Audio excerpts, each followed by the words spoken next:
the Liguanea Art Festival. This event has been celebrating over 12 years in the art world, attracting top Jamaican artists and showcasing the best works in fine art and photography.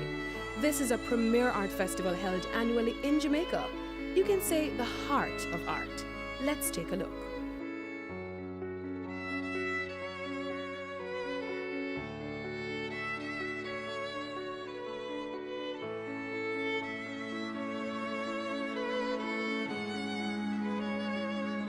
Alright, so we're here with one of the legends himself, Howard Muyong. I see him smiling. Alright, we want to know, how long have you been in this industry? Wow. I am alright, it depends on which industry, right? After I left Woolmers in 1960, I went straight into advertising. Jerry Dunlap and Associates. The founder of Dunlap and Associates was my mentor. So I stayed there for 2 years. I went on to Macmillan Advertising for 1 year, and I went away to study in New York for 5 years. So from 1960, technically, I've been in advertising for over 50 years. But people who come to this show don't know the advertising part of me. I'm going to just show you a part of me that a lot of people don't know. I designed all of these logos and advertised for the companies, right? So I'm a corporate image designer. But my background is in advertising mainly, right? And Muyong Butler, I was part of Muyong Butler. I was a Muyong. And I also taught graphic design at the Enamani College for 25 years, part-time. In the meanwhile, I have been teaching photography to different groups, young groups, like a mentor. I encourage young people, right? Throughout my years, as I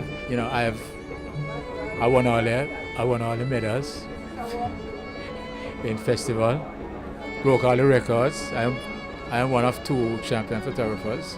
The other is Marilla Kona, and having received the centenary medal, inducted into the Hall of Fame in America. The Musgrave Silver Medal, That's just a part of my background. But I love to teach and love to encourage young photographers. Alright, and what inspires most of your artwork? What inspires me, I tell you what, I started drawing at the age of 7. I went to Jamaica School of Art in a part-time. They didn't teach art at Woolmers, where I attended. So I took art in senior Cambridge at the girls' school, right? So, really what it was about, you have to have the passion for it. Because I went out of my way to find the ways and means of improving my art, Barry Watson taught me at Namale while the school was at East Street, North Street, and I studied under several people. But I always like competition, but I don't like, when I say competition, not to compete with others, but to be my best. So I'm always reading. I write copy too, I do conceptual advertising, right? So, for instance, like Peace and Love in Schools, I designed Perky Parrot. I did all of that campaign, yeah man. These are some of the logos I've designed. People might not know me for this. They might know me for the drawings, right? So when you have a drawing like Baba and Rita, I put them together because Baba and Rita was never this close for a photograph, right? So the Gleaner ran some articles on me several years ago. I just did this the other night with the full moon. It's another article in Home and Garden, and they featured me as a photographer and an artist. I love Portland because my father was born there. It's the most beautiful parish as far as I'm concerned. So I love, whether it is Long Bay, rafting, which I've gone 3 times rafting on the river. I also do portraits. And of course, you know, this is the coach of Usain Bolt. Some amazing pieces right here at the Liguanea Art Festival, and we're here with Connie Williams. She's a new artist and you're doing amazing so far. We want you to tell us your story. Okay, it all started, funny enough, at a sip and paint. You know, I was going through some life changes and my friend calls me and says, Connie, come out. And me, art and I did not mix, funny enough.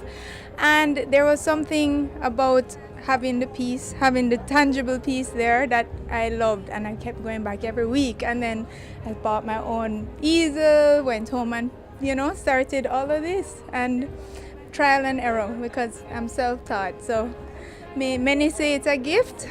I hope so, you know. I think it is. Thank you. And here we are. How do you feel to be here at the festival today with patrons? Never would I imagine that I'd be here. I feel honored that they accepted me, you know. I mean, I want to share all of my work with everyone. So please come out and visit me.